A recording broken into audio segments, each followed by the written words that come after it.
procession is led by Dr. Bisram Ramvilas, who will also be the officiating Purohit for the raising of the saffron flag.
Namaste, Hari Om.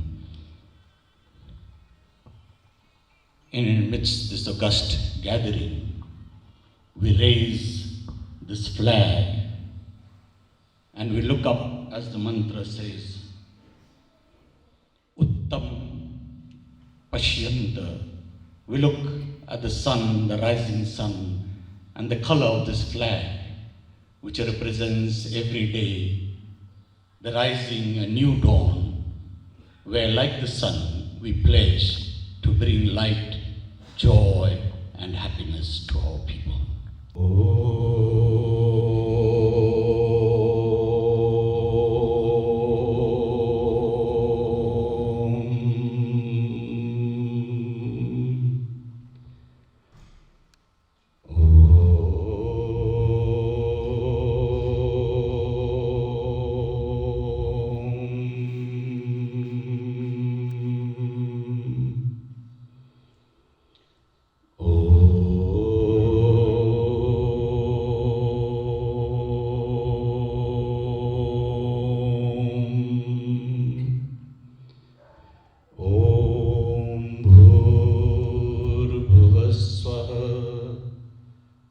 Saviturvarenyam Bhargo Devasya Dhimai Dhiyo Yona Prachodayat. Upasthan Mantra.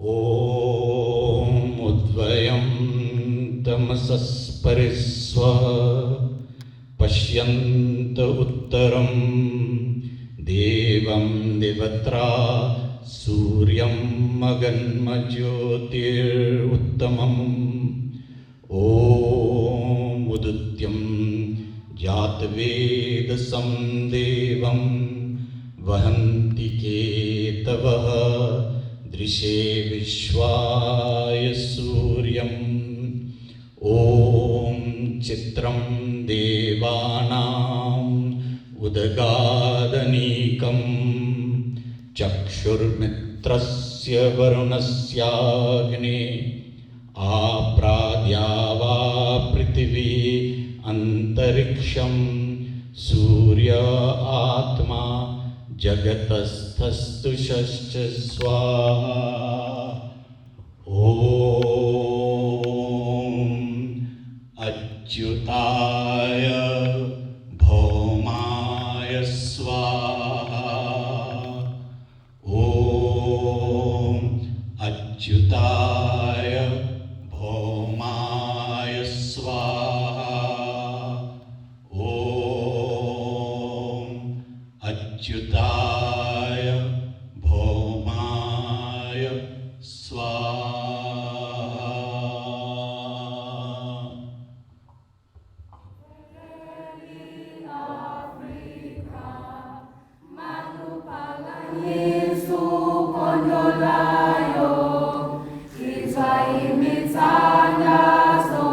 Yesu, Kosi.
एकं नित्यं मनमचलं सर्वदेशाक्षिपूर्णं भावातीतं त्रिगुणरहितं सद्गुरुं तं नमामि देशान्तरनादिमग्नं नैकशरणं नामगोत्रमसूत्रं नवजाते नैमवर्णं नवमतिपुरुषो नवनपुंसं नतस्ते नाकारं नवविकारं नहि जननमरणं नास्ति पुण्यं न पापं नवतत्त्वं तत्त्वमेकं साधुसमरसं सद्गुरुं नमामि गुरुर्ब्रह्मा गुरुर्विष्णु गुरुदेवो महेश्वरः गुरुसाक्षात् परब्रह्म तस्मै श्रीगुरवे नमः ज्ञानमूलं गुरोर्मोक्ति पूजामूलं गुरोर्पदं मन्त्रमूलं गुरोर्माध्यं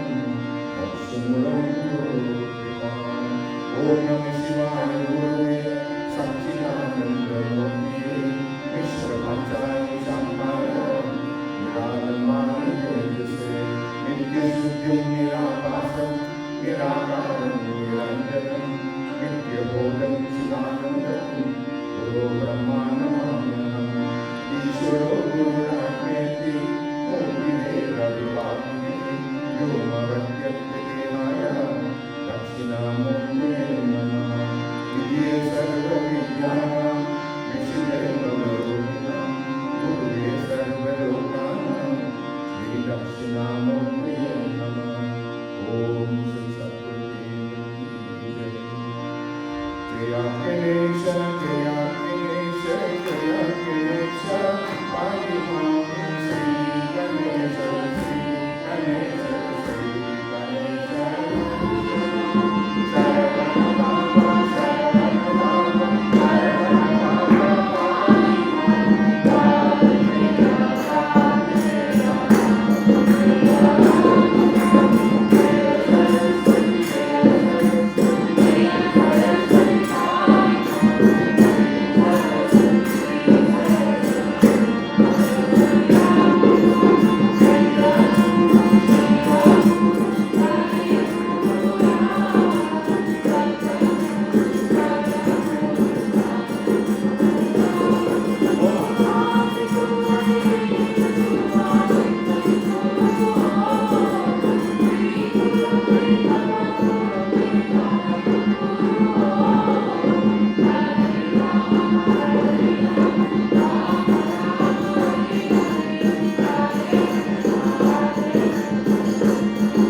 माता बोलो, श्री राम नाम बोलो, श्री सीता माता बोलो, श्री राम नाम बोलो, श्री सीता माता बोलो, श्री राम नाम बोलो, श्री सीता माता बोलो, श्री राम नाम बोलो, श्री सीता माता बोलो, श्री राम नाम बोलो, श्री सीता माता बोलो, श्री राम नाम बोलो, श्री सीता माता बोलो, श्री राम नाम बोलो, श्री सीता माता बोलो, श्री कृष्ण नाम बोलो, श्री राधे राधे बोलो, श्री कृष्ण नाम बोलो, श्री राधे राधे बोलो, श्री कृष्ण नाम बोलो, श्री राधे राधे बोलो, श्री कृष्ण नाम बोलो, श्री राधे राधे बोलो, श्री कृष्ण नाम बोलो, श्री राधे राधे बोलो, श्री कृष्ण नाम बोलो, श्री राधे राधे बोलो, श्री कृष्ण नाम बोलो, हरि बोल, श्री राधे राधे बोलो, श्री कृष्ण नाम बोलो, श्री राधे राधे बोलो, श्री राम कृष्ण बोलो, श्री राधा माता बोलो, श्री राम कृष्ण बोलो, श्री राधा माता बोलो, श्री राम कृष्ण बोलो, श्री राधा माता बोलो, श्री राम कृष्ण बोलो, श्री राधा माता बोलो, श्री राम कृष्ण बोलो, श्री राधा माता बोलो, श्री राम कृष्ण बोलो, श्री राधा माता बोलो,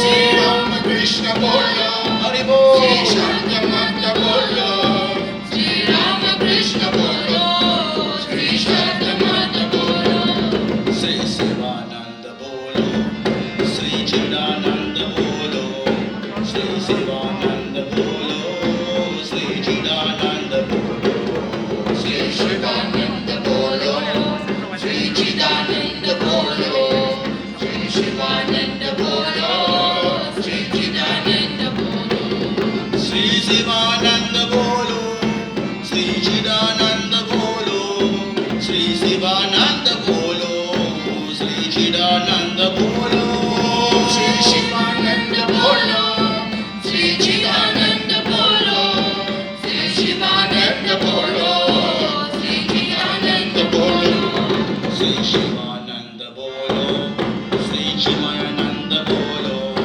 श्री शिवानंद बोलो, श्री चिमयानंद बोलो, श्री शिवानंद बोलो, श्री चिमयानंद बोलो, श्री शिवानंद बोलो, श्री चिमयानंद बोलो, श्री शिवानंद बोलो, श्री चिमयानंद बोलो, श्री शिवानंद बोलो, श्री चिमयानंद बोलो, श्री शिवानंद बोलो, हरि बोल, श्री चिमयानंद बोलो, श्री शिवानंद बोलो, श्री चिमयानंद बोलो, श्री साई नाम बोलो, श्री शिरडी नाम बोलो, श्री साई नाम बोलो, श्री शिरडी नाम बोलो, श्री साई नाम बोलो, श्री शिरडी नाम बोलो, श्री साई नाम बोलो, श्री शिरडी नाम बोलो,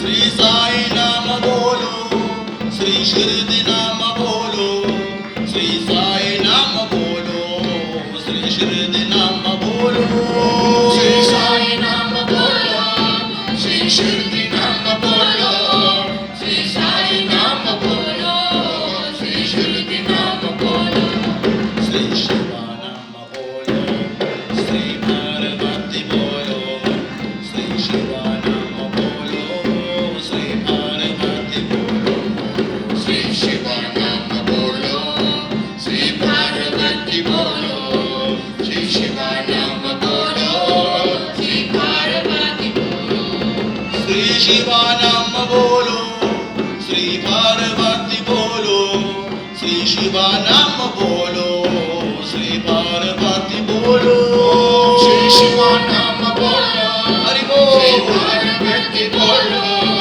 श्री शिवानंद बोलो, श्री पार्वती बोलो, श्री दयानंद बोलो, श्री गंगा माता बोलो, श्री दयानंद बोलो, श्री गंगा माता बोलो, श्री दयानंद बोलो, श्री गंगा माता बोलो, श्री दयानंद बोलो, श्री गंगा माता बोलो, श्री दयानंद बोलो, श्री गंगा माता बोलो, श्री दयानंद बोलो, श्री गंगा माता बोलो, श्री दयानंद बोलो, श्री गंगा माता बोलो, श्री दयानंद बोलो, श्री गंगा माता बोलो, श्री राम नाम बोलो, श्री राम नाम बोलो, श्री राम नाम बोलो, श्री राम नाम बोलो,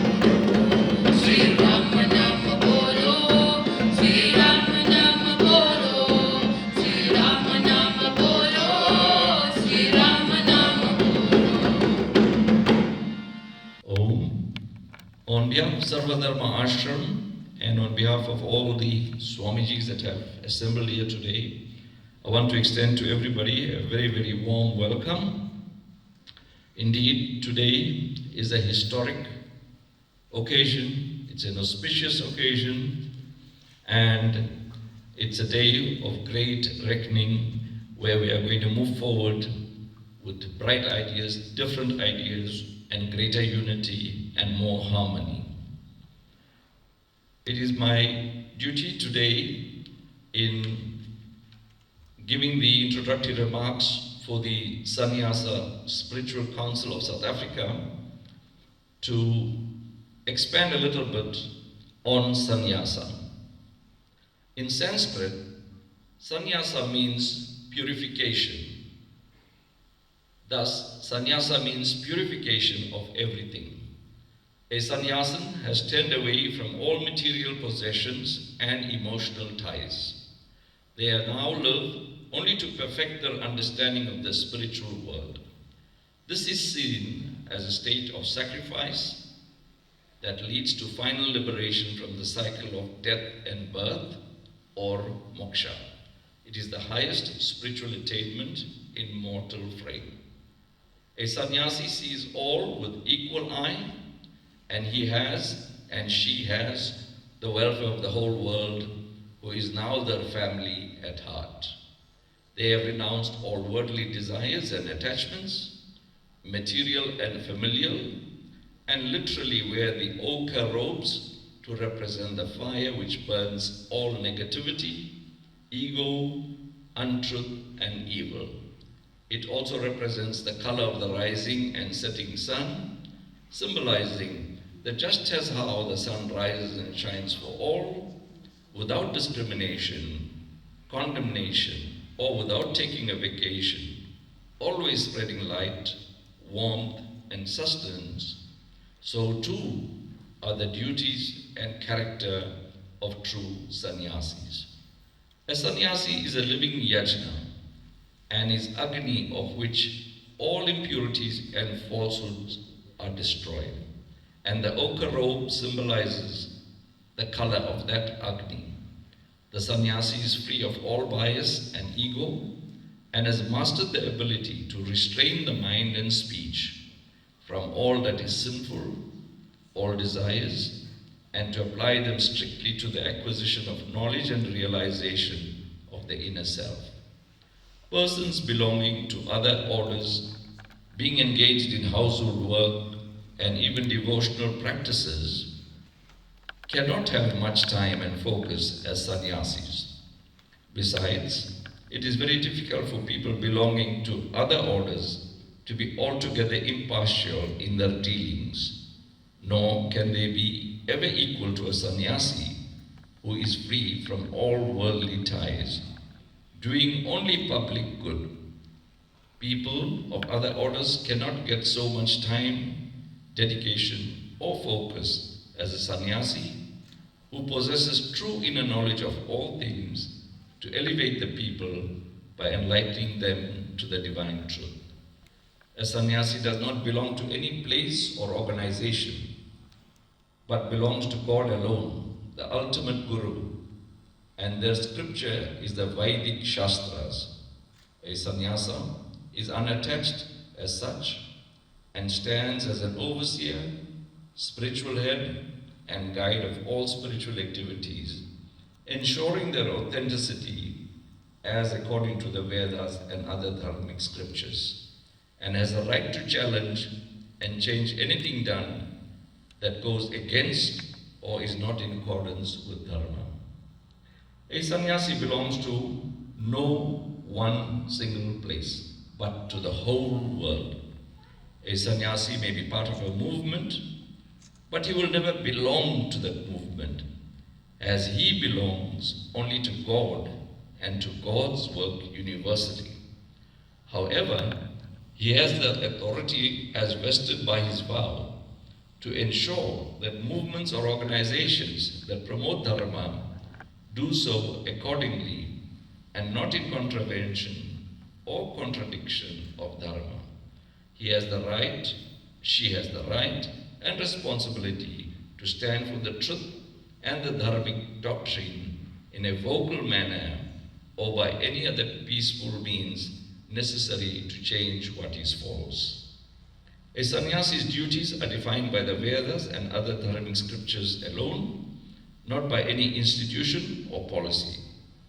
Sannyasis do not earn any income and may not possess anything in their name unless it is for their sustenance and in the pursuance of their dharmic work. They live solely by love offering from others or institutions in support of the duties. Remember, the word sannyasi itself means master of the senses. The purpose, to put all effort of his being into the well-being of humanity and to his union with the Supreme Brahman. The path comes out and away from all rituals and does not tend to the fire anymore, as the sannyasi becomes the sacred fire. A sannyasi's renunciation is a relinquishing of material desires, actions, and attachments that impede the spiritual progress of the soul. A sannyasi renounces personal family partially to accept impartiality to the whole world as a creation, as a family. They are a living being who has no identity any longer, no caste, no religion. A sannyasi's language is love alone. A sannyasi alone lives in truth and seeks truth with the purpose of accepting it and delivering it to the world. A sannyasi spends their time in contemplation of God only through all their selfless actions and does not gossip. The mind is kept constantly on the divine. A sannyasi's vow is irrevocable. Verily, a sannyasi must guide and lead all people of all ashramas, especially grihasthis, in the pursuance and performance of their dharmic duties and in all matters pertinent to Dharma. The sannyasi is the representative of true Dharma and the spiritual leader of society, and therefore no one person of any ashrama may rule over the sannyasi, for his whole life is devoted solely to Dharma and the Vedas with no attached responsibility. The sannyasi's word is worthy of being an authority of Dharma because their law and their life is the Veda. A sannyasi does not take the role reserved for grihasthis, but instead leads and guides the grihasthi, ensuring all his duties and practices are righteous and for the benefit of all. Should a grihasthi mislead any or his actions prove corrupt and adharmic, the sannyasi may call against him in defense of Dharma and appoint someone of true dharmic qualities. A sannyasi may not stay at one place alone for too long, but venture from place to place, enlightening all who need his love, teachings, and leadership.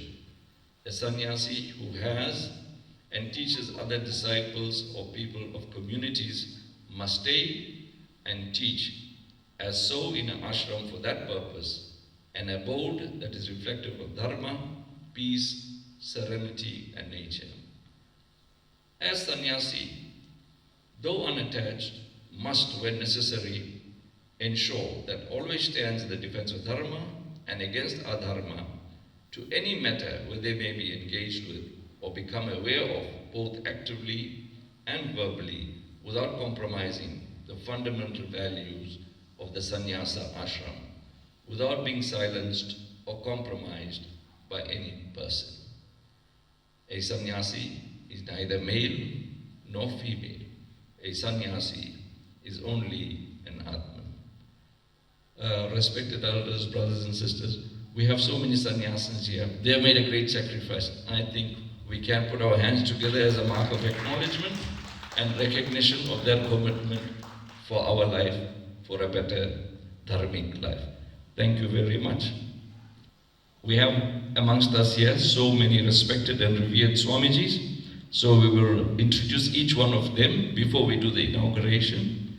So we will start with no particular order, but as it is written down here, to introduce Pujya Swami Welbedacht Saraswati Ji Maharaj, we will call upon Dr. Bisram Ramvilas.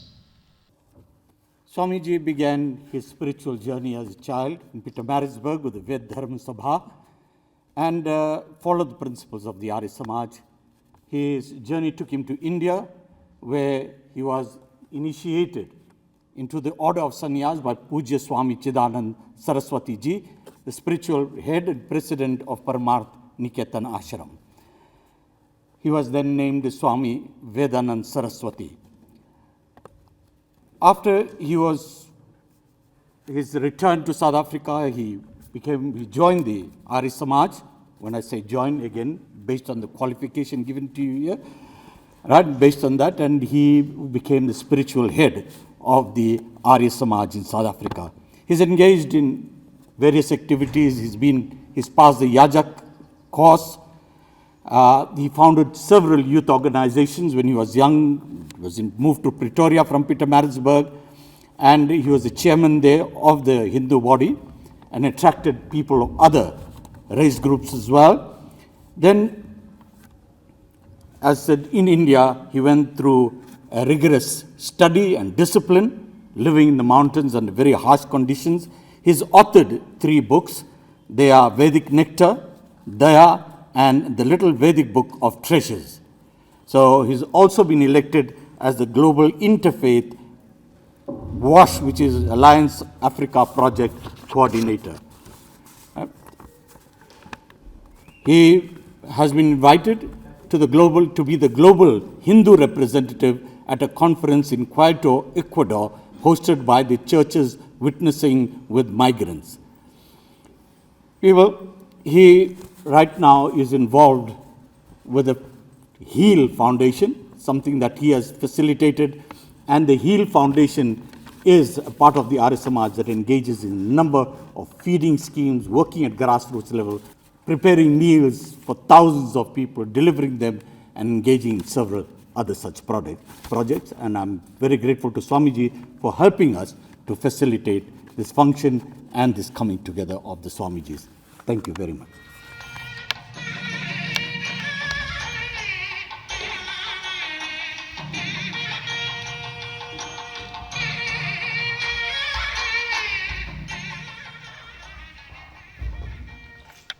Thank you very much, Dr. Ramvilas.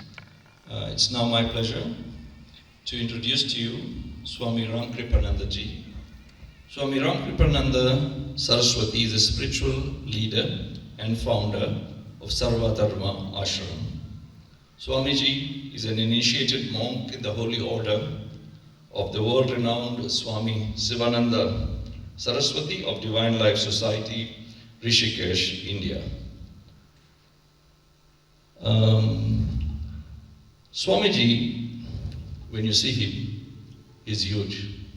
He got a huge heart, and he's created this huge infrastructure here, which we call the home of love, compassion, sacrifice, and seva, where Swamiji's main motto is do good and be good. Sarva Dharma Ashram is a registered NPO and a PBO. Swamiji set up the Sarva Dharma Ashram almost 30 years ago. Today it is an internationally known ashram. We have had busloads of people from all over South Africa, to come over and stay here. We've also had international visitors. For example, a group of plus minus 70 Canadians came here, stayed, engaged, did seva, and they enjoyed Sarva Dharma hospitality. I must recommend everyone to visit www.sarvadharmaashram.org.za. Under Swamiji's leadership, the ashram has seen growth in many aspects year by year. Currently, the ashrams provides up to 24 different social services. If I may just introduce you with one important step, for example, under normal conditions, 3 tons of rice are cooked at this ashram every month. Swamiji is highly conscious and proactive about conserving Mother Earth and all her resources. Hence we have, for example, steam pots for cooking, borehole for water, and solar power. Swamiji does not preach, but he puts into practice Gurudev's teaching of serve, love, give, purify, meditate, realize.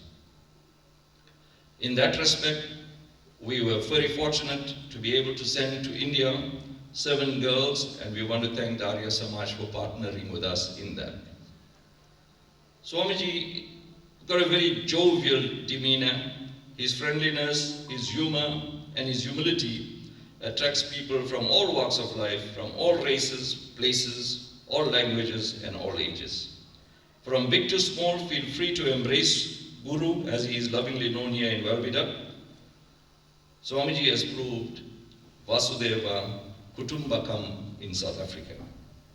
The most important contribution, in my opinion, that Swamiji has made is that he has created a model for all other ashrams, temples, religious and cultural organizations to follow in this new South Africa. I would just call it the Ubuntu formula for the new democratic South Africa. And proof of Swamiji's work is that he has received almost plus minus 50 awards for his work. I have great pleasure in introducing to you Swami Ramkripanandaji.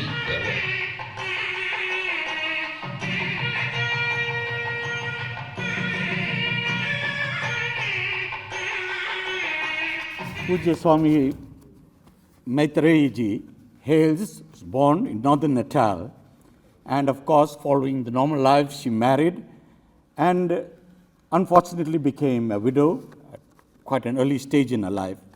And this was a very difficult period in her life because she had to face all the discrimination, and that too in a very harsh sense.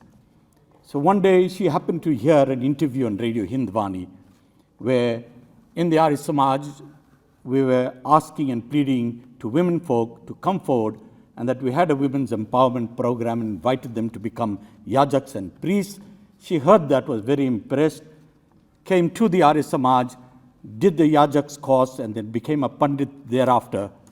And she then became more committed and involved with the work of the Arya Samaj, took a liking to the Narayan Jivan Vedic Center, which is in Kenville, in the heart of an informal settlement of over 35,000 informal dwellers. She wanted to take her calling a step further, and we arranged for her to travel to India, where she was initiated as a Swami, a Sannyasi. She has chosen to stay in the midst of Kenville, amongst the 35,000 people, informal settlement, through all these troubles and difficult times. She engages in social cohesion, and particularly there are lots of these little dwellings that sometimes catch a light because of the conditions, the difficult conditions that prevail. She's involved in disaster management, where she personally goes and helps these families. She works with the children and the elderly there. We have a primary health care that we run in partnership with eThekwini, and also with the University of KwaZulu-Natal, the health sciences, where all the various services, optometry, physiotherapy, all of that, occupational therapy is provided to the residents there free of charge. Swami Maitreyi.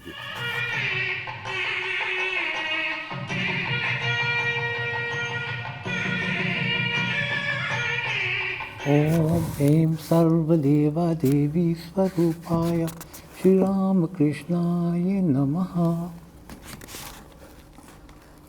Swami Chandikananda joined the Ramakrishna Center of South Africa at its branch in Reservoir Hills in 1962. He was given Diksha Mantra by Sri Swami Shiva Padananda, the second president of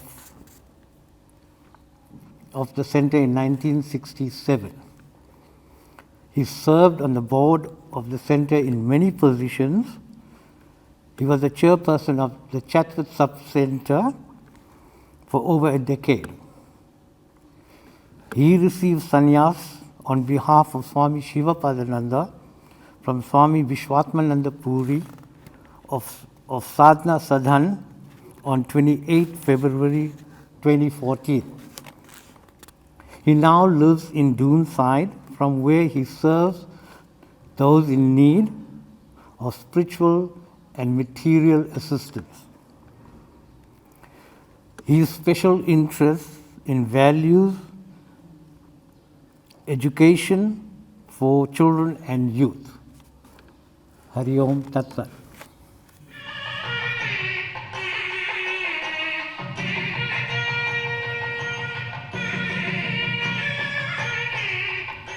Hari Om to our revered Swamijis and Swamini.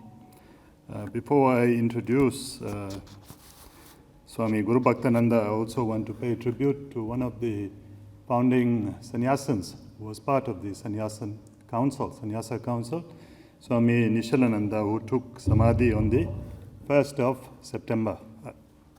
So we will remember him on this day as well. Swami Guru Bhaktananda is a Swami to me and also my dear Guru Bhai. We grew up together in the ashram, and Swamiji has dedicated 50 years of his life as a Nitya Brahmachari, a pure soul in many regards, and he came from the well-known captain's family in Durban. All of us remember buying sweetmeats from GC captains in Durban. But Swamiji was made of the sterner stuff. He chose to go to Scotland to study civil engineering. When he came back, without his permission of his father and mother, they were both dedicated ashram followers of Swami Sahajananda. He chose to take the life of a renunciate. So last year it marked 50 years of his service to the Divine Life Society. Swamiji was instrumental as then Swami Brahmachari Krishna Chaitanya, traveling the length and breadth of South Africa, including Zimbabwe, Zambia. When you see the magnificent work that was done by Swami Sahajananda in this country, I can safely say that he raised the most amount of funds to build the infrastructure to serve the needy people in this country. As a person of high intellect, I regard him as both a Jnani and a Tyagi. He served this country in a very profound way without any prominence.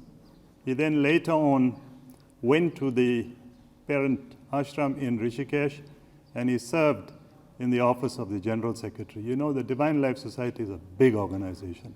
It's one of the leading organizations in that part of the world in Rishikesh. He also went to further his studies in yoga and Vedanta at the most prestigious Chinmaya Institute in Powai outside Mumbai. And there he learned so much, and that is why I regard him as one of the leading Jnanis in this country. He's very humble, and now he has chosen to serve with Sri Naren Bhai at the Aryan Benevolent Home to bring about some institutional strengthening and to make his contribution towards the poor orphan children. Swami Guru Bhaktananda is a rare soul, and I must say that we pay homage today because he has largely been unnoticed in this country. Thank you, Swami. Om Shri Ganeshaya Namaha, Om Shri Saraswati Namaha, Om Shri Gurubhyo Namaha. I offer my humble salutations and prostrations at the feet of the Lord, feet of Puja Gurudev Swami Chinmayanand Maharaj, at the lotus feet of all the Swamijis and Swaminis present today. I've learned from Ramcharitmanas Satsang that Sadhu Samaj is considered like Tirthraj, like Prayagraj itself. So at the outset, I want to offer my prostrations at this place, because as per Ramcharitmanas, wherever the Samaj of the Sadhus, then that place is considered a place of pilgrimage on its own. Of the many great things that the Chinmaya mission has given me, it has given me association with Puja Swami Abhedananda. And it is a pleasure for me to briefly introduce Puja Swamiji this morning. Puja Swamiji, from a very young age, had a deep thirst and yearning for the vision of Puja Gurudev Swami Chinmayanand Maharaj and the teaching of our scriptures. It is therefore not surprising that at a very early age, in 1993, he joined the 2-year Vedant course. After completing the Vedant course, he served as a brahmachari in many centers in India, and very shortly after that was ordained as Puja Swami Abhedananda. Puja Swamiji then served many centers in India and across the world in Singapore, Bahrain, and since 2006 has been placed here in South Africa. Puja Swamiji's love and knowledge for all our texts, spiritual texts, Bhakti and Vedantic, is well known. Almost every Hindu in South Africa has listened in some form or some way to Puja Swamiji's great discourses on Bhagavad Gita, Ramayana, or Vedantic texts. Puja Swamiji serves the community daily through his discourses, and hundreds daily, even now in COVID, are benefiting from the guidance. Puja Swamiji's love is expressed by his vision that right teachings from our scriptures alone can guide us to our life. Many regard the pinnacle of Puja Swamiji's work as the 2-year Vedant course that was completed in 2017 here in South Africa. From this, 10 brahmacharis and brahmacharinis arose, of which 7 are locally serving South Africa in different centers, Cape Town, Johannesburg, and 3 centers now in Durban. We remain grateful to Puja Swami Abhedananda, who tirelessly, daily, both morning, afternoon, and evening, delivers discourses to hundreds and guiding us through difficulties of life, but at the same time showing us the joy at the Lord's feet. We thank you, Puja Swamiji. I know your love for saints, so I know how important it was for you to be here today and giving us all these great opportunities. Thank you, Swamiji.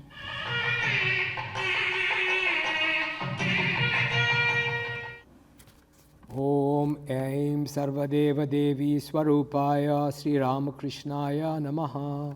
The program director, respected Swamini, respected Swamijis, the Honorable Consul General of India, Mr. Anish Rajan, Mr. Ashwin Trikimji, the President of the South African Hindu Mahasabha, my sisters and brothers, and dear loving children. I've been allotted the very humble task of introducing to you Swami Sharda Prabhananda, the president of the Ramakrishna Center of South Africa, Phoenix.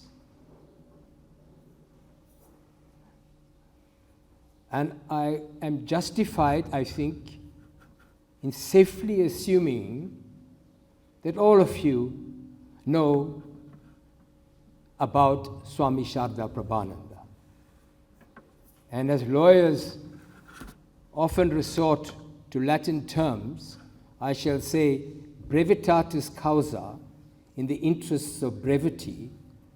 I shall be short by virtue of Swami Sharda Prabhananda requiring no particular accolades or glories for the work that he is known to have done in South Africa from the time he joined the Ramakrishna Center of South Africa and worked under Swami Shivapadananda at the Ramakrishna Center of South Africa in Durban.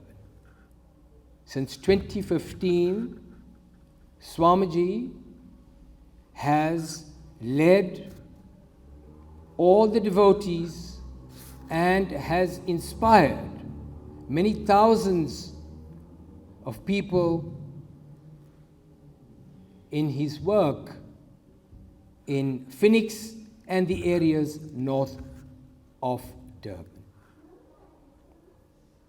Sisters and brothers, Swami Sharda Prabhananda has been from a very early age associated with the work of the Ramakrishna Mission in South Africa, and he is a monk, initiated monk of the Ramakrishna Mission, and I'm happy to say that Swamiji has inspired me and has actually changed my life and has caused me to retire from this respectable and respectful profession of law and to be at his humble feet, enjoying the glories and the benefits of his work.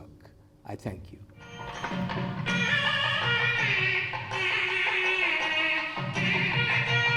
Our esteemed Swamijis and Swamini and our guest, and also to for a special welcome today of the Honorable Consul General Shri Anish Rajan, who found time, especially during this COVID, to come and spend time here with us. It's an honor to have you here, sir. Swami Loka Sangrananda, those of you may want to know what does his name mean. If you read Bhagavad Gita, you will find that term used by Bhagwan Shri Krishna, one who takes care of the welfare of the entire nation. Swami Loka Sangrananda joined the ashram in a very peculiar way. He had some debate with his father, and they used to live in Y Bank, and then his father said, go and read Swami Shivananda's books. And at that time, in the early 70s, Shivananda's books were not easily available, but it was one of the most important institutions that started printing books at that stage. So he went and he met Swami Sahajananda. And Swami Sahajananda said, there's nothing for you to learn, follow me, I'm your example. And of course, in 1974, the Divine Life Society embarked on the African school building projects. And during that period, the resources in the ashram were almost zero.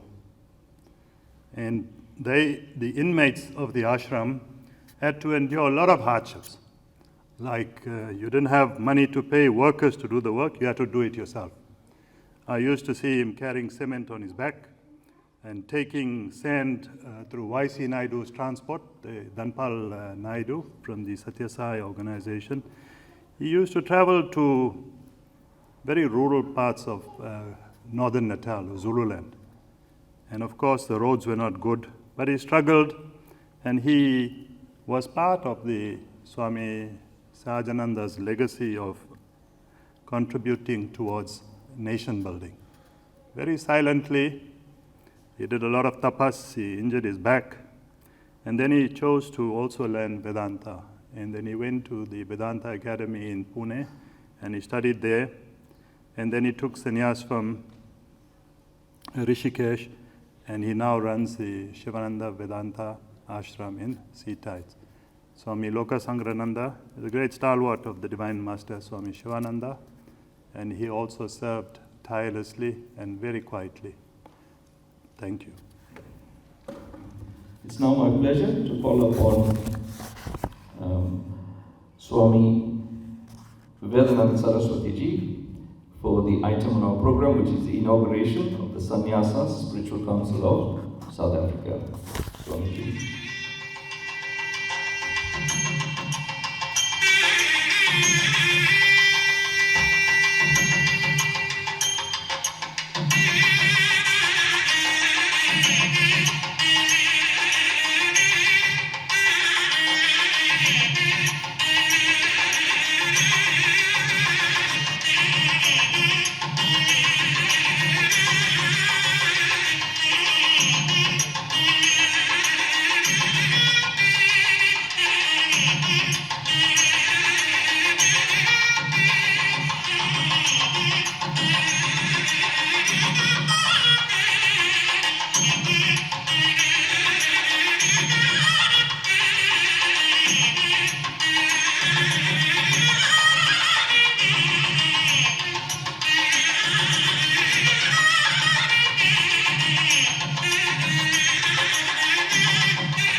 Hari Om.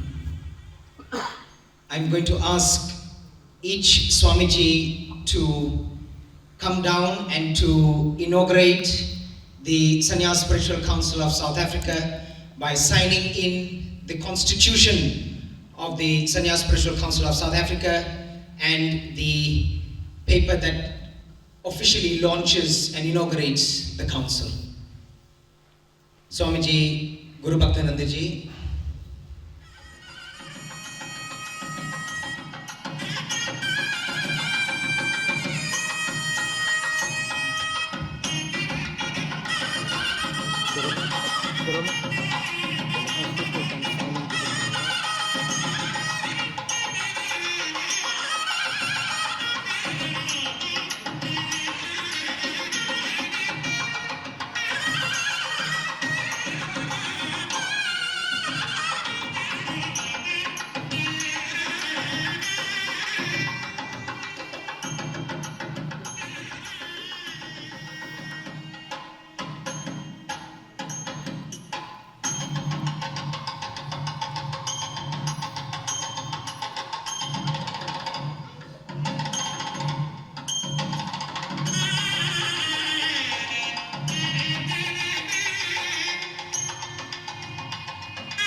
purest embodiments of peace and love.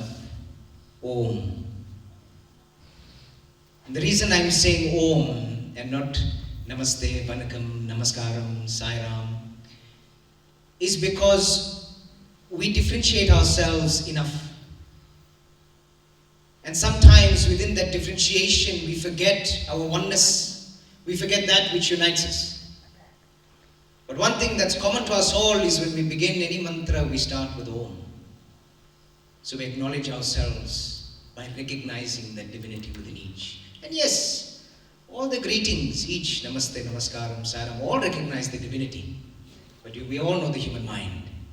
The moment we start differentiating just by the greeting, automatically we categorize somebody from some institution or some other sampradaya. But today, my friends, today is a mark of unity. Today is a mark of finally bringing together the strength of Hindu Dharma for the sake of prosperity and to reinstill the values of humanity that exist within each and every one of us. Firstly, I must pay tribute and thank each and every one of you for taking the time during this period in witnessing and embracing this ceremony with us. It is my honor and blessing and privilege that my brothers sannyasis and sisters sannyasis, my sannyasis, have elected me as the first convener for the year 2021 to 2022 of the Sannyasa Spiritual Council of South Africa. An idea that sprouted in November 2020 after a lot of challenges that we faced not only by humanity worldwide, but from within our own community. And if there's one thing the coronavirus has taught us, is that life is too short. We are too few in number. And by focusing more on the challenges, by fighting with each other, we are breaking our humanity apart. We're breaking Dharma apart. So enough of differentiation, enough of disunity. If we as sannyasis cannot come together and hold our hands for the sake of Dharma, then what hope is there for a united Dharma? So we've come together in honor of that Dharma and ask all of you representing all the institutions that have worked tirelessly for all the years in South Africa and abroad, let us come together and work united. Let us work for the sake of Dharma in our diversity. With all the colors and beauty, Paramatma would not have created different flowers if he did not want diversity. But whether it be a rose, whether it be a magnolia or a daffodil, they're all still flowers that emanate a beautiful scent. Let us, through our diversity, emulate the oneness that binds us all. Remember the fundamental values which are within our scriptures, irrespective of what organization we may work from. We are not here to challenge any institution. We are not here to replace any institution. We are here as peacemakers, as unity makers, not as makers of pieces. We are here to work together for the sake of Dharma. The papers that were signed by our revered sannyasis, the first is the simple constitution of the Sannyasa Spiritual Council of South Africa, and it's not any ordinary constitution. It's a constitution that reminds us that there is one Dharma and we shall work toward that united Dharma. And when we come together and discuss together, our organizations and differentiations remain at the door, for we come together as sannyasis. And the second document says, we, the undersigned founding sannyasis, officially inaugurate the Sannyasa Spiritual Council of South Africa and agree to abide by its constitution on this 12th day of September 2021. I'm going to read to you the preamble of the constitution, the vision and mission statement, as well as the aims and objectives so that you understand the purpose of the Sannyasa Spiritual Council of South Africa. The Sannyasa Spiritual Council of South Africa, abbreviated as the SSCSA, herein after referred to as the Sannyasa Council, is a spiritual, non-partisan and apolitical association of sannyasis, monks of the highest order in Hinduism in South Africa, from various Hindu organizations and sampradayas, formalized and founded on the 1st of September 2021, with the objective of coming together irrespective of their individual organization and working together in the name of Dharma to establish spiritual truth, peace, enlightenment and unity in society in accordance with Sanatana Dharma, as well as a universal value system of not only followers of the Hindu faith, but of all humanity. Promote devotion that is free of insignificance, misconceptions and blind faith. Propagate Sanatana Dharma and encourage social responsibility, which aligns with the ideals and values of Dharma, and in so doing, heal the divisions of the past and establish a Hindu community united in its diversity. The vision is generally to promote, preserve, protect and uphold the universal fundamental teachings of Dharma and cultivate mutual respect, love and tolerance for all living beings, including animals and nature. Promote unity among Hindus and Hindu institutions in South Africa.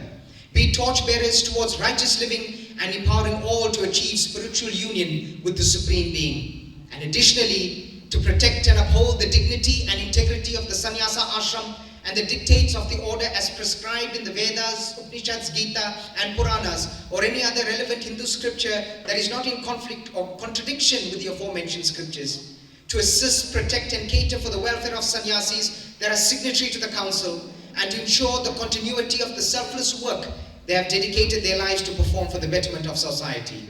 Our mission is to create a platform upon which we lead the transformation towards unity, spiritual enlightenment and dharma-based living by establishing objectives aimed at providing value-based education through spiritual and scriptural understanding and application of Hindu philosophy, promote peace and tolerance between multi-faith communities, as well as preserve and promote social cohesion and harmony between communities, engage in selfless social services and encourage mutual cooperation, respect and where practicable, facilitate a consolidated effort of projects and objectives between all Hindu institutions, and additionally to create and provide the necessary resources required to ensure that sannyasis who are signatory to the Sannyasa Council are able to pursue and perform their community work in accordance with the dictates of the order within the guidelines stipulated herein without any hindrances.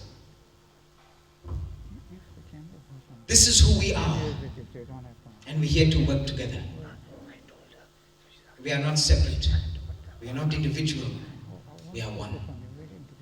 We need your support to make it work. We need to put any hindrances of the past behind us and hold hands. As a mark of that gesture, one of the first orders of the business of the Sannyasa Council will be to put together a Hindu Dharma Unity Treaty and ask every organization representing Dharma to be signatory to that treaty and spiritually bind ourselves to committing to that unity with several points which we will all be in agreement with. If I may ask you, as a mark of that unity, to hold each other's hands, but in this case for the sake of COVID, just to put your hands up and to commit to working together for the sake of unity and Hindu Dharma. Sanatana Dharma ki! Sanatana Dharma ki! Sanatana Dharma ki! Om Shanti, Shanti, Shanti. Thank you. Om Guru Brahma, Guru Vishnu, Guru Devo Maheshwara, Guru Sakshat Param Brahma, Tasmai Shri Guruve Namaha. Om Ramaya Namaha, Om Maheshwaya Namaha, Om Shivaya Namaha, Om Mahakaliya Namaha, Om Mahalakshmi Namaha, Om Mahasaraswati Namaha.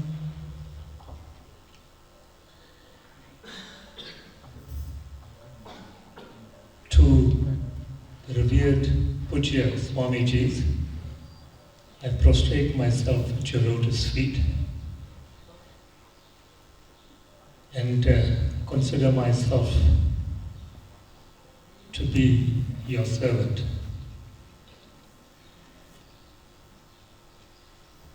The South African Hindu Mahasabha warmly, graciously, and enthusiastically welcomes the formation of the Sannyasa Spiritual Council of South Africa. And to this end, I want to take the opportunity of thanking each and every one of you for having formed an integral and a vital component in the promotion of Hindu Dharma in South Africa. For years now, the Sabha has considered forming some kind of a spiritual advisory committee to the Mahasabha, given the challenges that appear from time to time. And this formation could not have come at a more appropriate time. We in South Africa are facing serious challenges at the moment. Whilst our Dharma always holds us in good state, in powerful state, because after all, it is a fact that Hindu Dharma is de facto, using my brother-in-law K.C. Naidu's phrase, de jure, the oldest religion in the world. And we are very proud of it. But recently, events have somewhat interfered with the kind of unity, the kind of evolution of Hindu Dharma that was taking place in our country. The Sannyasa Spiritual Council of South Africa is going to bring us back in line, and having heard the objectives of the council, I am very, very confident that the Sannyasa Spiritual Council of South Africa is going to be a very, very vital and important organization serving the cause of Hindu Dharma. To you, all the Swamis, again, may I prostrate at your feet and say thank you for forming this council. You can be rest assured that your first client, in inverted commas if I may say so, is going to be the South African Hindu Mahasabha. We look forward to this wonderful, wonderful formation. Thank you. Thank you very much, Mr. Ashwin Trikumji. The next item on the program is an address by the Consul General of India in Durban, South Africa. With the masks on, I can't spot Consul. Our Consul General in Durban, Mr. Anish Rajan. Mr. Anish Rajan assumed the post of Consul General of the Republic of India in Durban, Republic of South Africa, on March 9, 2019. His consular district includes the provinces of KwaZulu-Natal, Eastern Cape and Free State. Consul General Rajan joined the Indian Foreign Service in 2007. He has served in the Indian embassies in Cairo from 2009 to 2011 and Abu Dhabi 2011-2012, and in the PI division at the Ministry of External Affairs, New Delhi, 2012 to 2016. Before moving to Durban, he served as a representative of India in Ramallah, 2016 to 2019. He is married to Kajari Biswas, IFS officer and consul in the Consulate General of India in Durban. They have one son. Consul General Rajan holds an MA in economics from the University of Kerala. Very interesting, he speaks Malayalam, Hindi, English, and Arabic. In his spare time, he loves following cricket and occasionally football, reading mostly non-fiction and occasionally fiction. Learning languages, currently learning isiZulu and isiXhosa, listening to music and watching movies and TV shows. Siyakwamukelwa Numza. We welcome you, honorable man. Good morning to all of you in this esteemed gathering. Sani Bonani, Ninjani. All the respected Pujya Swamijis and Swamini, and all distinguished elders, community leaders in Durban. I am honored, privileged, and humbled by the invitation from Sannyasa Spiritual Council of South Africa for your first meeting today on the special occasion which many years later we would look back as a historic occasion on Sunday, September 12, 2021. On behalf of the Consulate General of India in Durban and on my personal behalf, I extend our sincere wishes, greetings and congratulations to the Sannyasa Spiritual Council of South Africa. I believe that in the years to come, Sannyasa Spiritual Council of South Africa would contribute immensely to enhancing spiritual life of the Hindu community, and in that way to the Indian community in South Africa and to the South African community, breaking barriers of religion, race and ideology.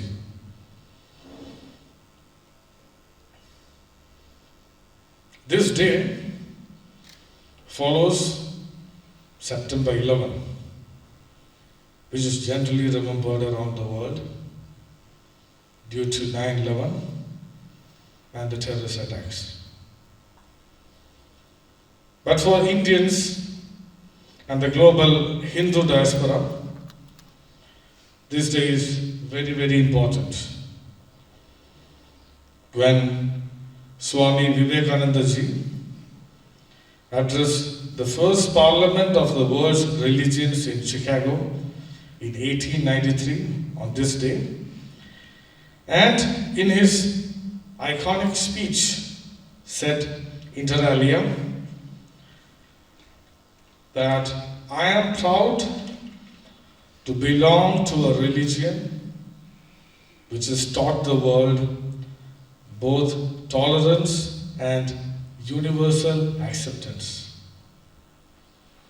We believe not only in universal toleration, but we accept all religions as true. The same year, in 1893, another great soul, then known as Mohandas Karamchand Gandhi, Mahatma Gandhi, arrived in Durban, Port Natal to be precise. In 1906, on September 11, he launched Satyagraha in Johannesburg, addressing a special gathering of 3,000 Satyagrahis in South Africa.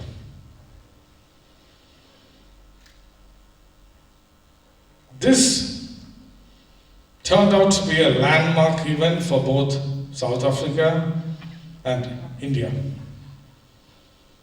especially this year, as the Government of India, under the leadership of our Honorable Prime Minister Sri Narendra Modi ji, has begun Azadi Ka Amrit Mahotsav celebrations on the special occasion of 75th anniversary of India's independence. Our freedom struggle is closely linked with the lives of many South Africans and your beautiful nation. We would have a number of events to commemorate this occasion, and for the next 2 years, we plan to organize a number of events for which we seek your blessings, your ideas, your proposals, and of course your kind support and cooperation. So the launch of Sannyasa Spiritual Council of South Africa is happening on a very, very auspicious occasion. I am sure that this council will provide an ideal platform to bring all religious spiritual organizations, all monastic orders, and all sampradayas of the Sanatana Dharma closer and create opportunities for inclusive dialogues on spiritual issues. Thank you once again to Sannyasa Spiritual Council of South Africa for your kind invitation and this humble opportunity. I feel incredibly blessed to be able to witness this special occasion. Thank you everyone.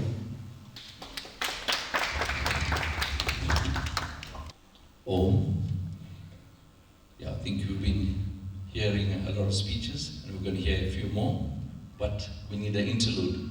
So we are happy to have the children of Sarva Dharma Ashram, who will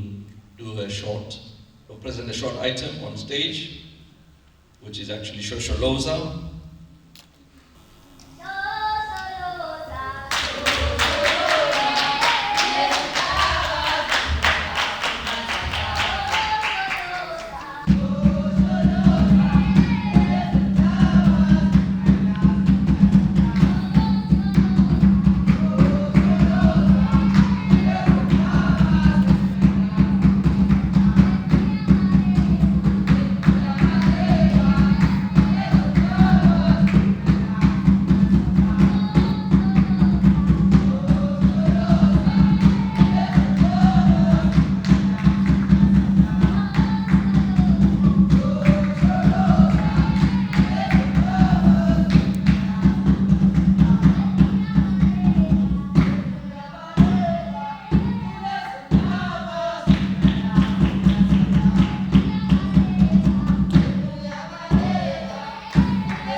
most important part of the program, but the time has been against us, and I have to put my armor on and then make the announcement.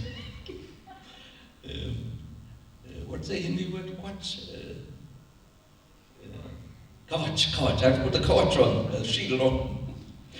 Now, each Swamiji is required to give a speech, but each Swamiji is only allocated 1 minute. But I'm sure the clock won't work normally. It'll slow down so that 1 minute gives enough time for the Swamiji to deliver his message. So, with that, shall I start with Swami Ramkripanandaji? You've done your piece, all right. So, we'll just go anti-clockwise. Hari Om, or we'll say Om, Om, Om. Mothers and fathers, brothers and sisters, and all our Swamis that have come for the first time to the Sarva Dharma Ashram, we want to welcome you. It's a home of love and compassion, as the MC has said. The whole idea of the Sannyas Council, this goes back to a little story where the king was given 2 eagles as a gift.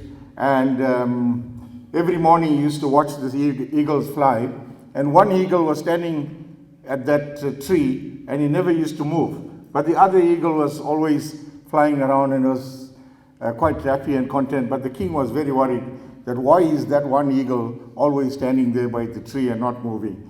So he got everyone and all his council and everybody else to come over to see this bird and to try and get it to move. But unfortunately, it wouldn't move. So he went and got the farmer, the person who donated the birds to him, and he asked him, this bird's not moving, what can we do? So next thing, the king went, and when he came back, he see both the eagles flying. So he asked the farmer, what did you do? He said, no, I went and chopped the branch where the bird was holding.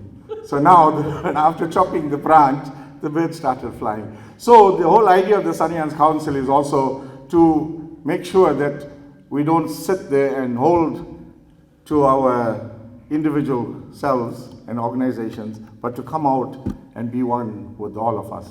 We pray that all the Swamis will enjoy this afternoon with us. And please, we have lunch for everyone. Thank you all for coming. Jai Shri Ram. Om Bhadram no Vivate Yamana. Om Shanti Shanti Shanti. Respected Swamijis, sisters and brothers, as Consul General pointed out, this very special occasion coincides with the Parliament of Religions, which took place in 1893. We, as sannyasins, should, as a matter of fact, follow the dictates of that great son of India who carried the message of Vedanta to the West. Among the many things he said was, arise, awake, and stop not till the goal is reached. And it is my humble prayer that this August Council arises, awakes, and stops not till the goal is reached. Om Shanti, Shanti, Shanti. My prem namaste to one and all of you. Well, this Swamis is such a great honor. First of all, to all our my Swami brothers, I'm so honored to have so many people around me. Well, I'm not so long in it, but I think I'm going a long way in Kenville for all my vision and all that I wanted to do from a long time. And also thank you to Ari Samaj, who's given me this privilege to be out there to do whatever I'm doing. And our greatest test was during COVID and the riots.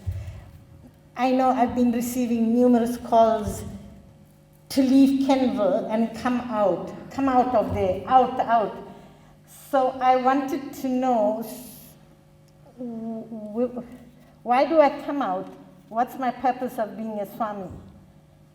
We have to face whatever comes to us, no matter how dangerous or how bad it is. Only then you can be a Swami, to face what we come across.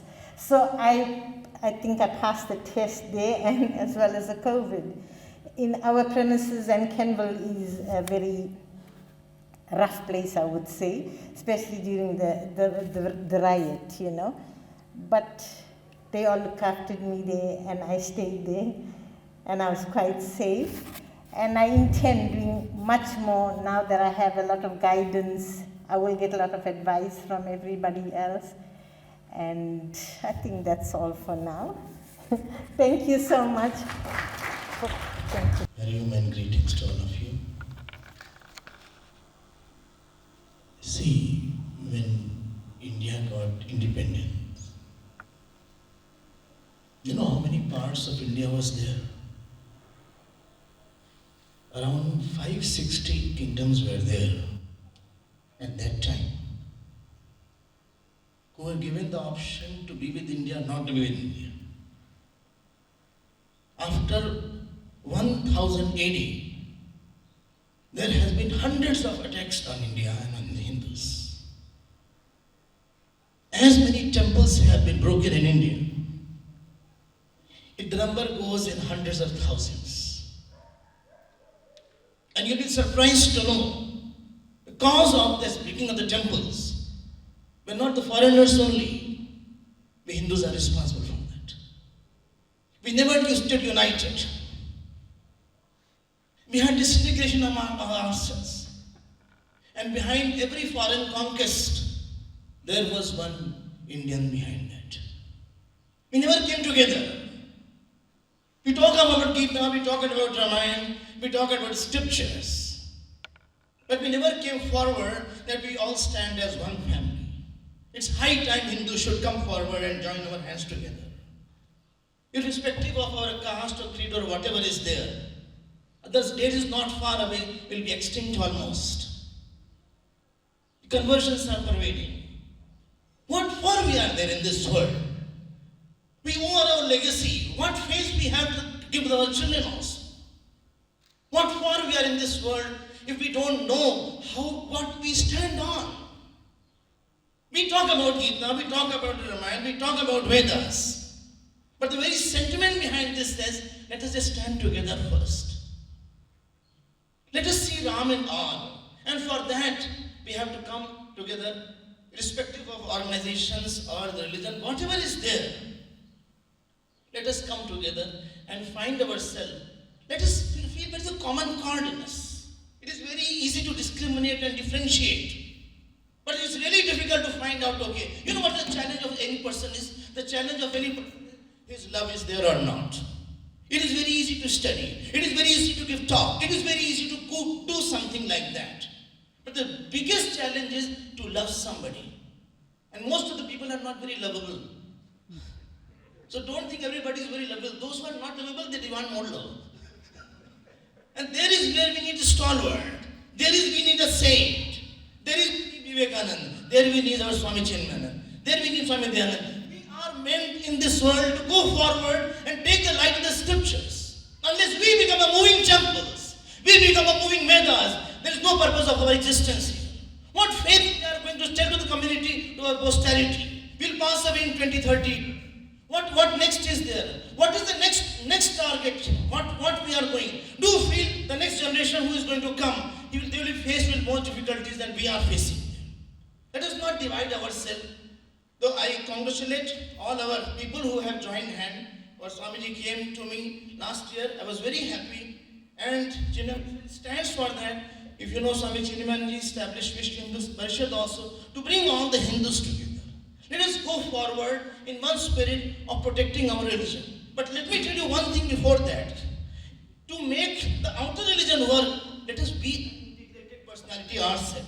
If we ourselves are not integrated, we cannot integrate the world. If our body, our mind, our soul, our character, our faith is not strong, do you think anybody will listen to us? When Swami Vivekananda came to the Chicago religion conference, He stood. He did not stand. He didn't talk. His spirit talked. His unity talked. His oneness. That was the glory of Swami Shivananda also. That was the glory of Swami Shivananda also. They did not talk religion. They were Hindus. They were moving Gitas. They were moving Ramayanas. They were moving Vedas. Unless we become a moving temple, this religion is not going to survive for a long time. What for we are doing there? Let us go ahead with our spirit in our heart. Let us invoke the Hanumaniness. Let us invoke the Raminess. And let us burn the Lanka in our heart only. And let us unite all the Hindus around and make our world a better world so that Hindus can come together and protect the religion together, protect the temples together, protect the scriptures together, protect the ladies together. What is going on in this world? You go in India and you will see what is going on. Let us move forward. Let us make ourselves a moving Diwali, a moving Lamb, and a moving Ram and moving Krishna.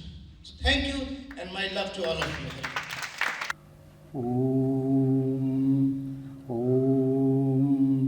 Om Shri Gurubhyo Namaha, Om Shri Ganeshaya Namaha, Om Shri Saraswatye Namaha, Om Shanti Shanti Shanti. Revered members of our monastic fraternity, religious leaders, cultural leaders, esteemed Consul General of India, Mr. Ashwin Trikamji, and dear devotees and children. I am extremely happy to be here today to participate in this historic occasion of the formation of the Sannyasas Council of South Africa. Those of us that did some modest study of sociology, especially in the 1970s, late 1970s, we came across a very important author, that was Alvin Toffler, who wrote a book by a remarkable name called Future Shock. If we witnessed the events that took place in the last 2 years, the pandemic, and secondly the riots that went on here in the last 2 months or so, it is really astonishing that what we had experienced was what Alvin Toffler called future shock, which he described as being the premature arrival of the future. In our minds, being unexperienced, being unprepared for such events, the march of time has come upon us and we have felt the onslaughts of this time to such an extent that recently it had become overwhelming, overbearing upon us, that we had to search within ourselves and within our community for resources to overcome this. When this happened, in 1893 or so, when Swami Vivekananda was touring India, he came across terrible degradation in the Hindu community. In fact, in one place he referred to many of our people as being next door neighbors to brutes. This pained his heart, brought about immense suffering upon him, and looking within himself, he meditated not upon God, but upon India, Hinduism, and the 5,000 years of culture that went before him. And he found that there was only one solution to this problem. Searching within the repertoire of Mother India, he brought out this concept of Tyaga and Seva. He said that in the modern age, if we exercise renunciation and service, selflessness and love and service to all, it would bring people together, it would give us a sense of unity, and it would create a fabric, a tapestry of a wonderful and much better world.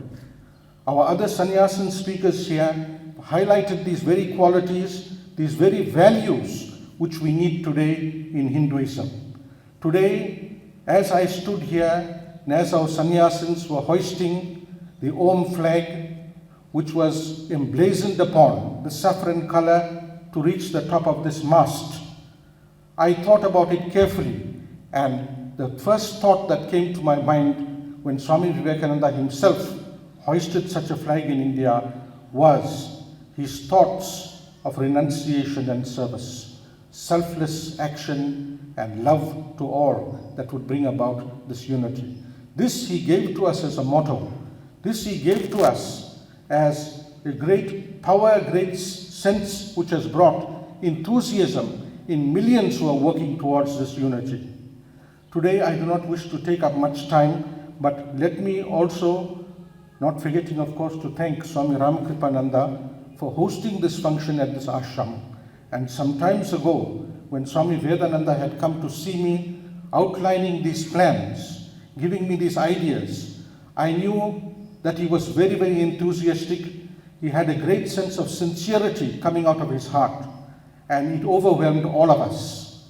But I know that he was not representing himself, but representing all of you that are seated here, and many more who are not here, who have the same sentiments, the same type of feelings, and the great craving for unity in our community.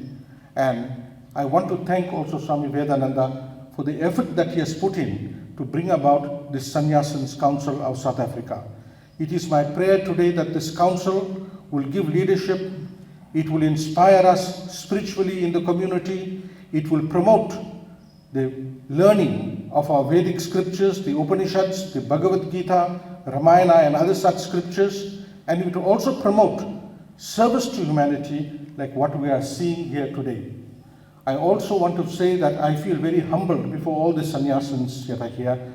Without exception, when you heard the short introduction that was given to them, they are people themselves who throughout the course of their life dedicated themselves and worked tirelessly, and they have great accomplishments behind them. They are unsung heroes, but they have come forward today in all humility to stand together and to bring about the spiritual council, the Sannyasins Council of South Africa. May God's blessings be upon all of us. Thank you. Namaste.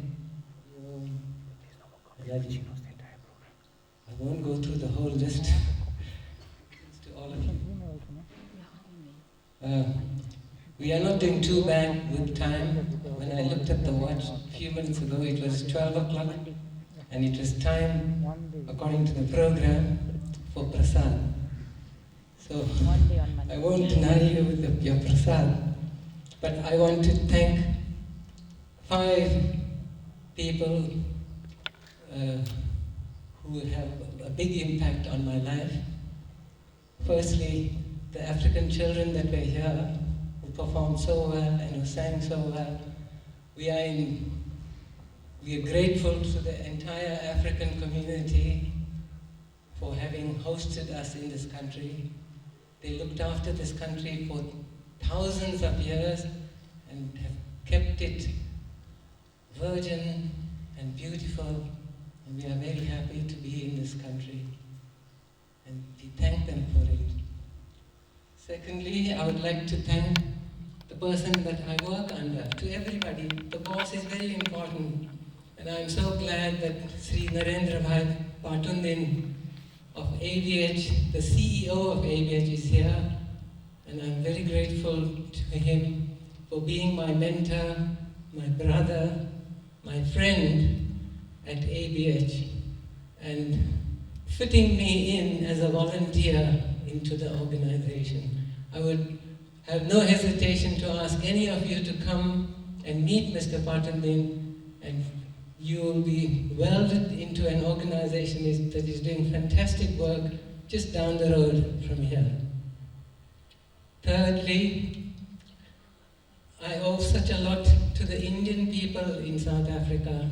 I've worked with them and traveled around to them for 20 years, and the person who links me to the rest of the Indian community here is our Ashwin Bhai Trikamji of the Hindu Mahasabha.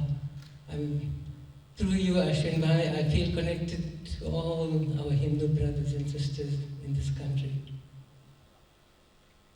Fourthly, I have a great love for India. My mother taught me from a very young age to have great love for India, especially Mahatma Gandhi was her ideal. She fought in the 1942 Quit India movement. So my link to the motherland comes through our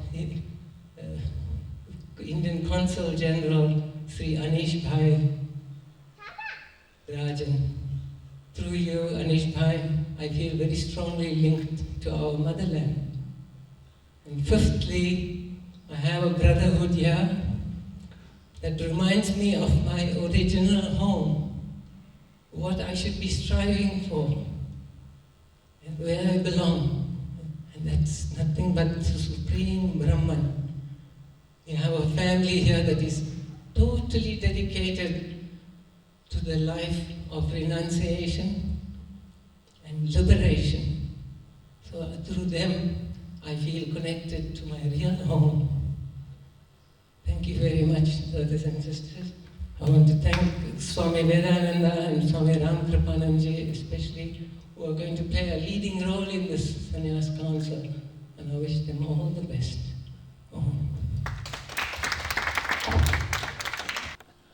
Om Namo Bhagavate Shivanandaya. Humble greetings to all our revered Swamis and to all the dignitaries present here and all the devotees.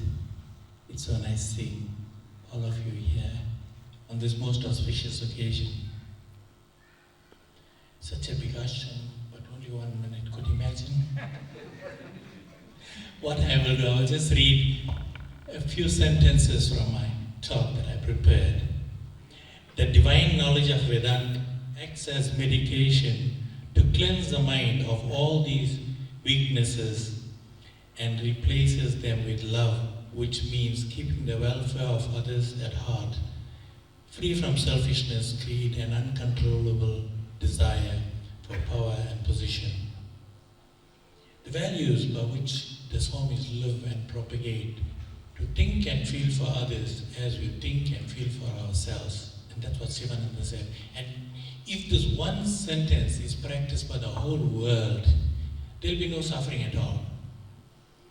If you look at the evolution of human thinking, from the age of perception, age of observation, age of superstition, and then it came to the age of scientific inquiry. When we reached the age of scientific inquiry, everyone were very, very comfortable, and they saw that we had the age of scientific inquiry, and they did not know that with all the achievements of science, the suffering didn't stop. Now if you look at the world, it has improved so much, but the suffering has also increased. Imagine with a cell phone, you can see somebody else being abused some way. It affects you, because of modern technology. When email came in, how many thousands of postmen lost their jobs? So with modern technology comes other challenges also. So one set of thinkers tried to improve the world. The world has been improved. Another set of thinkers were called the subjective scientists.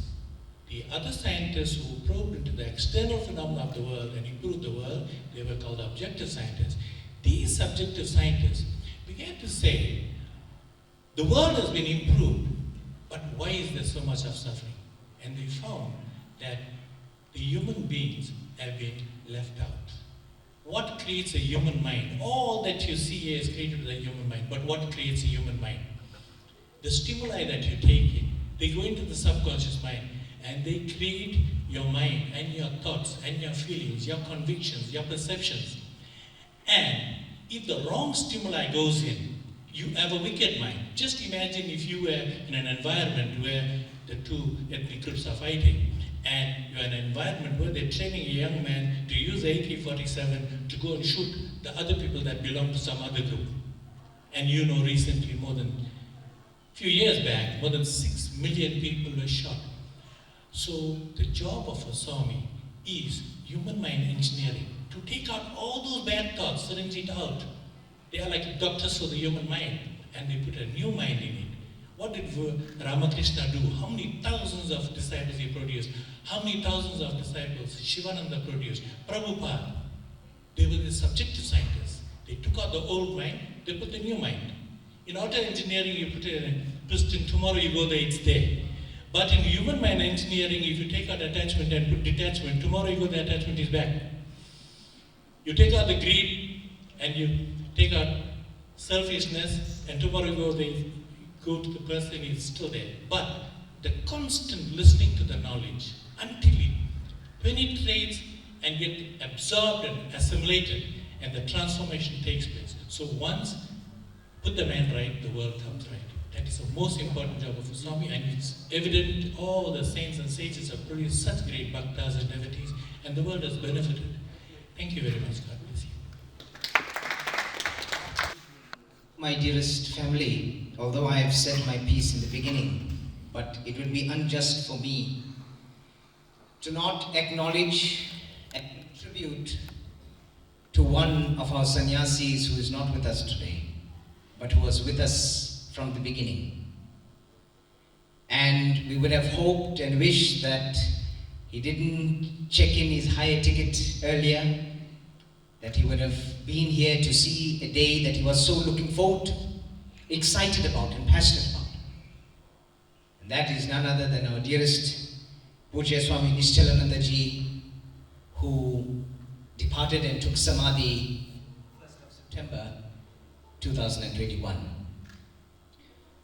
Swamiji, in his own dynamic way, motivated us, gave us our spiritual strength and courage to ensure that we come together, get this movement going and grow it from strength to strength. Swamiji, you are guiding us now from outside of the mortal frame. We thank you for everything you've given us. We thank you for your strength and your courage. And you'll find that on this document, we've got Swamiji's name, even though in the side it has posthumous. But Swamiji will always be regarded as a founding sannyasi of the Sannyasa Spiritual Council of South Africa. Swamiji, in your memory. Now, the theme for today is Hindu unity, Hindu galvanizing under the leadership of Sannyasa Spiritual Council of South Africa. But I think as a director of program, I'll follow my duty if I don't recognize many organizations that are here. So just to save time, I will try my best from here. I think we have Arya Samaj, Arya Pratindhi Sabha, Dr. Ramvilas here. Then we have South African Hindu Mahasabha. Then we have Hindasa. We have Shantik Foundation. Sri Sanatan Dharma Sabha of South Africa. And we have the Prohit Council also represented here. Aryan Benevolent Home. Bahaji, Doctor and Brother Kantal, please remind me of the name of the organization. Integral Yoga Center. They are here. Is there any other organization? Please help me along. Brahma Kumari Center. Amshranga Hindu Society. Amshranga Hindu Society. Praveshji, World Hindu Foundation. Have I left out anybody? So, thank you very, very much for sacrificing your time and for coming over here. And like Swamiji promised you prasadam, I'm too promising you it in a few more minutes. I will now call upon the Swamijis to bring the function to a close. So, the Swamijis, please. May I kindly ask everybody to rise and ask Dr. Ramvilas to lead us in Shanti Path.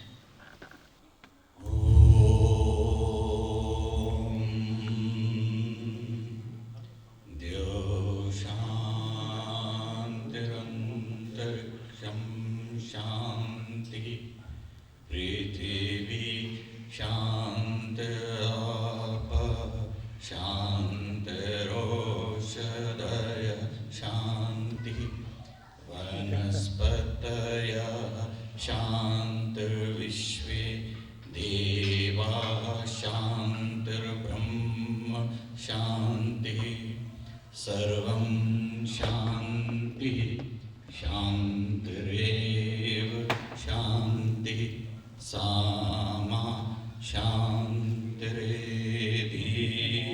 Om Shanti Shanti Shanti Om.